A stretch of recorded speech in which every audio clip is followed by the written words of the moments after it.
Nous poursuivons notre balade dominicale ici à La Rotonde au Parc des Expositions du Mans pour le Geek Life Festival et cette année c'est la 3e édition et qui dit 3e édition dit plus d'espace et plus d'animation pour toute la famille. C'est parti. Matt, bonjour. Salut. Merci de nous recevoir ici dans ce magnifique hall pour le Geek Life Festival. Alors déjà, qui êtes-vous ?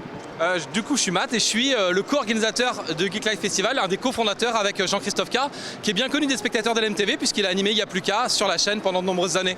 Ok, d'accord, très bien. Alors est-ce que vous pouvez s'il vous plaît nous montrer l'envers de ce décor, enfin en tout cas plutôt le décor, c'est quand même magnifique, on ne sait même pas où regarder en réalité. En fait, Geek Life en résumé, c'est un festival où on partage nos passions pour la pop culture. Et la pop culture finalement c'est hyper large parce qu'on va commencer avec des références comme Gremlins, Robocop, Star Wars, les Goonies, Retour vers le futur, Terminator et tout ce genre de choses. Si tu réfléchis, c'est la fin des années 70, le début des années 80.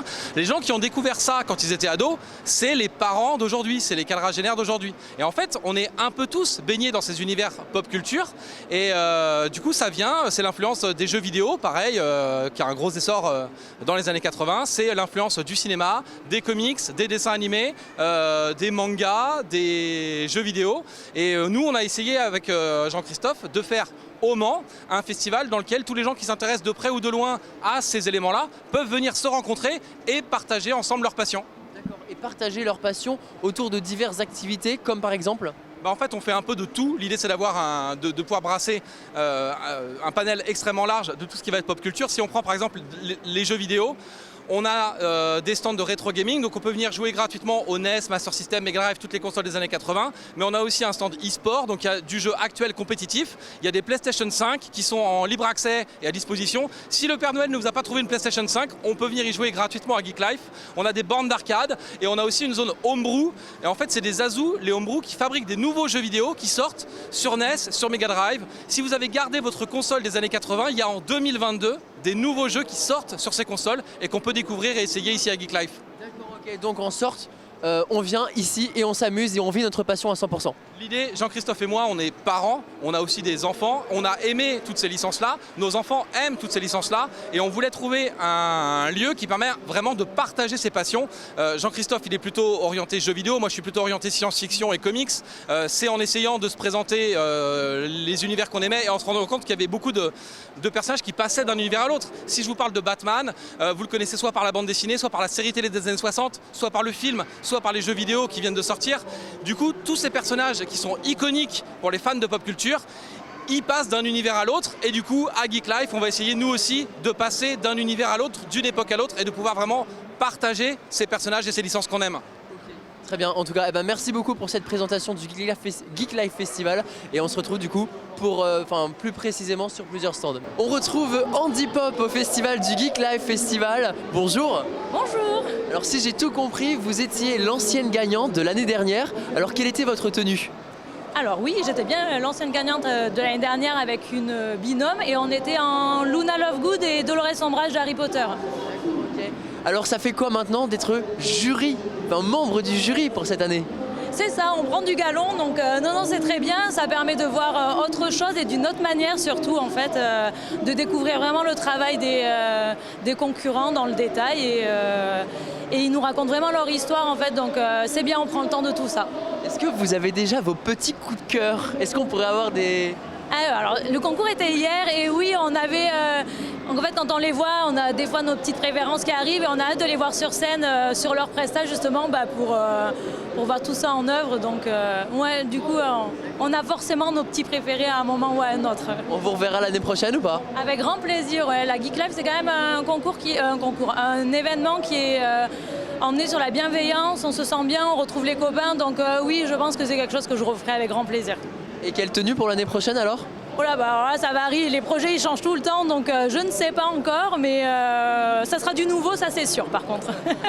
Eh bien on l'espère en tout cas, merci beaucoup pour cette entrevue et puis bonne journée à vous. Merci de même. On se retrouve sur le stand de Hellothin, c'est ça ? Oui, tout à fait. Hellothin, c'est un des 3 membres de notre jury cosplay cette année. Il faut savoir qu'on a un gros concours cosplay à Geek Life. Et du coup, tout le monde peut gagner des cadeaux. On élit chaque année un trio de têtes qui sont les cosplays préférés du jury. Et donc, du coup, notre jury cette année, c'était Andy Pop qui a gagné l'année dernière. Elocine, qui est une artiste qui remporte des concours internationaux, et Super Chris, qui est un cosplayer professionnel. Il est aujourd'hui sosie professionnel de Wolverine. D'accord, ok. Impressionnant. Et donc là, on va s'entretenir avec Elocine, donc qui fait tout elle-même.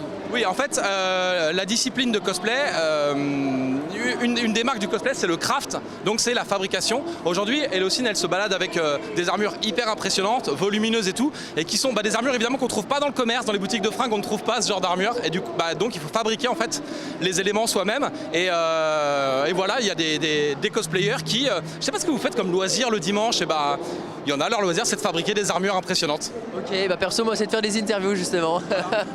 Et ces armures, on peut les acheter nous-mêmes ou c'est vraiment à but personnel? Alors évidemment, le cosplay c'est du sur-mesure intégral. Elles ont toutes et tous des techniques pour fabriquer en fait des modèles elles-mêmes de leur corps. Et du coup, toutes les armures sont faites voilà, vraiment pour leur dimension, quoi. Bonjour Elocine. Et bonjour. Depuis combien de temps vous faites ce magnifique métier? Ça fait à peu près 12 ans que j'ai commencé le cosplay. Alors au départ c'était beaucoup plus simple. Je faisais de la couture avec ma maman, faire mes premiers costumes, et mon papa qui faisait du bricolage.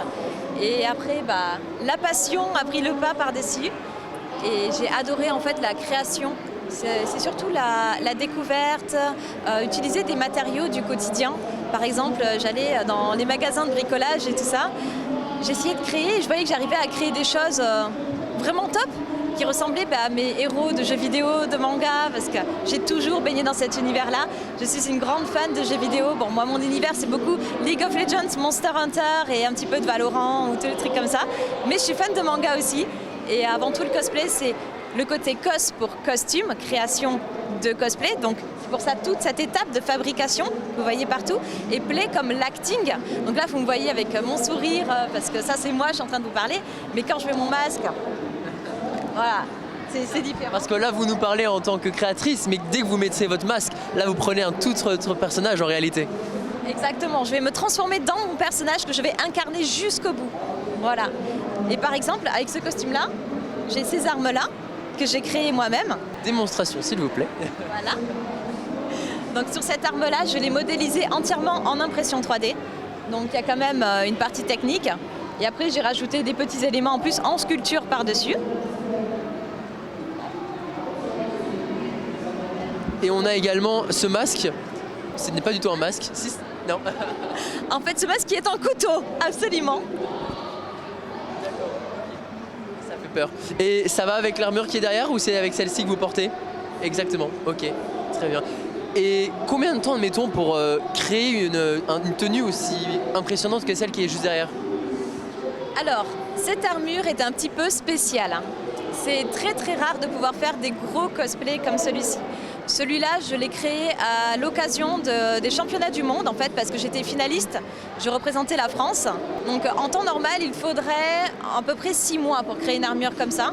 Celle-ci, je l'ai faite en 3 parce que j'ai appris que j'avais été sélectionnée un petit peu au dernier moment et que on nous impose des délais pour tout ce qui est concours, compétition de haut niveau. On doit respecter les critères. En tout cas, c'est super bien de pouvoir vivre de sa passion et de la faire et de la partager aux autres. Et où est-ce qu'on peut vous retrouver justement? Sur Twitch notamment, non? Alors vous pouvez me retrouver sur tous les réseaux sociaux, forcément. Instagram, Twitter, TikTok, Facebook aussi. Vous pouvez me retrouver sur Twitch parce que je stream. Donc je suis streamer, je stream de la conception de cosplay. Donc si vous êtes curieux, si vous voulez savoir comment on fait, que ce soit des armes ou tout simplement des perruques, comment les coiffer, les customiser, les teindre, ou faire de la couture, des corsets, des manteaux, plein de choses en fait qui correspondent à ces univers-là, à ce milieu-là. Moi je le fais en stream, du coup, donc sur Twitch, ma chaîne Elocine Cosplay. Voilà, c'est tout. Très bien, c'est enregistré. Merci beaucoup en tout cas pour cette entrevue. Vous me parliez de homebrew tout à l'heure, on a un exemple juste ici. Oui, nous on voulait mettre en avant tous les arts autour du jeu vidéo et du coup on a consacré une zone au homebrew. Homebrew techniquement ça veut juste dire brasser à la maison. En fait ce sont des programmeurs qui fabriquent chez eux des jeux vidéo, des vrais jeux vidéo qui fonctionnent sur les vraies consoles des années 80 qu'on peut pour certains télécharger en ligne et utiliser avec des émulateurs, pour d'autres qu'on peut acheter qui sortent avec des vraies cartouches qui marchent sur ces machines-là, sur ces consoles. On a donc des développeurs qui fabriquent en 2021, en 2022 des jeux qui tournent sur les consoles des années 80 et on peut avoir même des choses complètement improbables. Je sais que sur le salon, il y a une version de Smash Bros par exemple qui tourne sur NES, donc la console de 1986. Smash Bros, c'est un jeu qui normalement se joue en ligne contre des adversaires sur Internet. Donc là, les mecs ont inventé une cartouche de NES qui se connecte à Internet pour jouer en ligne avec une console des années 80. D'accord, mais alors il faut l'avoir cette console des années 80. Où est-ce qu'on peut en trouver par exemple? Des consoles, il y a une grosse mode autour du rétro gaming aujourd'hui, c'est vraiment des machines qui continuent à être courues et grâce à Internet, on peut aujourd'hui trouver des émulateurs, donc c'est des logiciels qui permettent de faire croire à l'ordinateur qu'il est une console et donc d'utiliser les jeux qu'on va pouvoir télécharger. C'est pas très légal, mais ça marche quand même. D'accord, ok, c'est le principal. Alors ce que je vous propose, c'est qu'on demande directement à un gamer d'avoir son ressenti. Bonjour monsieur. Bonjour, Vous vous appelez comment? Sylvain. Très bien, alors vous venez de jouer à l'instant, vous allez jouer à ce jeu. Quel est votre ressenti?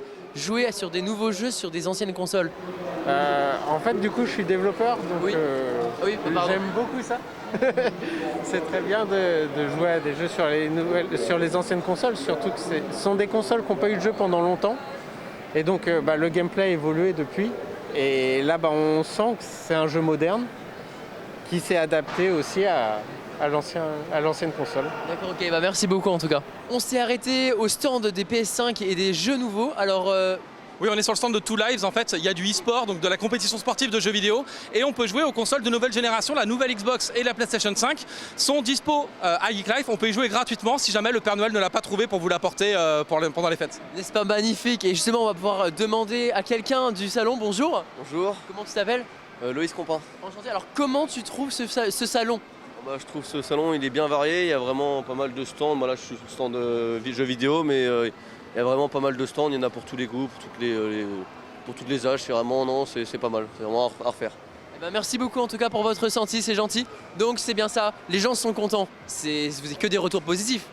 On a toujours un ou deux retours négatifs, on va pas se mentir, mais oui, on a beaucoup de retours positifs du salon. Ce qu'il faut savoir, c'est que Jean-Christophe et moi, on l'a déjà dit, mais on est vraiment des passionnés de cette culture-là, qu'on a pris en compte tous les retours qui ont pu être faits sur le salon, positifs ou négatifs, pour maintenir ce qui était fort et pour améliorer ce qui pouvait être faible. Quoi qu'il en soit, le salon est fait avec passion, on écoute les retours des participants, des gamers et tout, et on cherche vraiment à proposer la meilleure expérience pour tous les passionnés de ces cultures pop qui nous animent tous. Donc, tout est fait dans le détail pour performer. En fait, vous performez de manière impressionnante. Enfin, le public est vraiment conquis, j'imagine, à chaque fois. Pour nous, l'idée, c'est vraiment de nous sortir de notre quotidien. À partir du moment où vous passez les portes de Geek Life, vous êtes face à des bandes d'arcade, face à la voiture des Ghostbusters, face à des cosplayers. Vous pouvez complètement vous évader, être dans le vrai monde de l'imaginaire. Les problèmes vous attendent à la porte. Et on est là pour passer un bon moment. Qu'est-ce que tu veux que je te dise de plus? On est là. Exactement, mais vous avez tout résumé. Merci beaucoup en tout cas, c'était génial. Le Geek Life Festival, on note, prochaine édition l'année prochaine normalement, toujours. Évidemment, prochaine édition l'année prochaine. C'est le dernier week-end de janvier ou le premier week-end de février. Mais voilà, c'est au tout début de l'année, on est un des premiers festivals de l'année. Franchement, on retient la date. Merci beaucoup et rendez-vous pour la 4e édition. Avec plaisir.